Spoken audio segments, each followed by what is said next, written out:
So Mr. Trump gets an A+ for grace and courage. And that's the subject of the riff. Even President Trump's toughest critics should acknowledge his grace and courage under fire. He showed it once again in his presser Saturday night, right after the shooting at the White House Correspondents Association dinner. And then if I can borrow some from my good friend Miranda Devine, she'll be here in a few moments, he praised the chairman of the Correspondents Association, even though she'd been a severe Trump critic. He was magnanimous about the Secret Service, although they're going to have to answer some tough questions in the weeks ahead.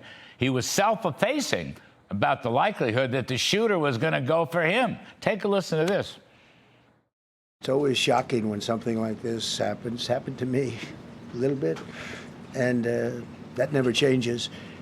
The fact we're sitting right next to each other, but if you take presidents, it's 5.8%, and about 8% are shot at. So nobody told me this was such a dangerous profession. It's dangerous stuff, whether it's here or someplace else. No country is immune. Yeah, there you go. That's grace under fire.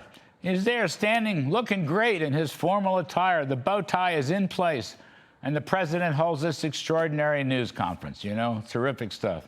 And hat tip to my pals at the New York Sun for pointing all this out. It appeared to be the third assassination attempt in 2 years. No president has faced that. My former boss, Ronald Reagan, was nearly killed by an assassin's bullet back in 1981. And as far as I know, there have been no other assassination attempts until Butler, Pennsylvania in 2024. Mr. Trump had a thought on this as well. Take a listen to this part. Well, you know, I've studied assassinations, and I must tell you, the most impactful people, the people that do the most, you take a look at the people, Abraham Lincoln, but the people that do the most, the people that make the biggest impact, they're the ones that they go after. Yep, they surely do. Absolutely. Faith Bottom, the Wall Street Journal editorial page, notes that 8.5% of presidents have died by assassination. But Mr. Trump has said time and again, including his presser Saturday night, that he is not worried about assassination, and in fact wanted the dinner to continue that night before the Secret Service ruled it out. But that president has also said many times that he cannot let the criminal class or the political crazies shut down freedom of speech or any political rallies for that matter.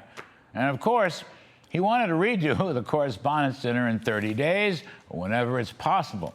And by the way, hat tip to Faith Bottom and the editorial page for calling Mr. Trump brave and courageous.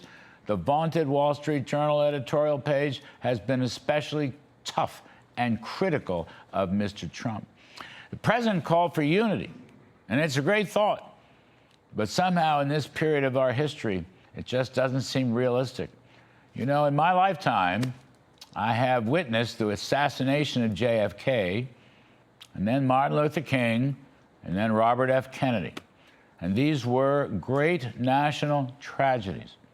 There was an assassination attempt at Gerald Ford, President Ford, in 1975, and then came the Reagan attempt in 1981, and then the multiple attempts on Mr. Trump. You know, I don't know what's happened to the country that I love. I know America can do better. Let's hope that somehow it will. And that's the riff.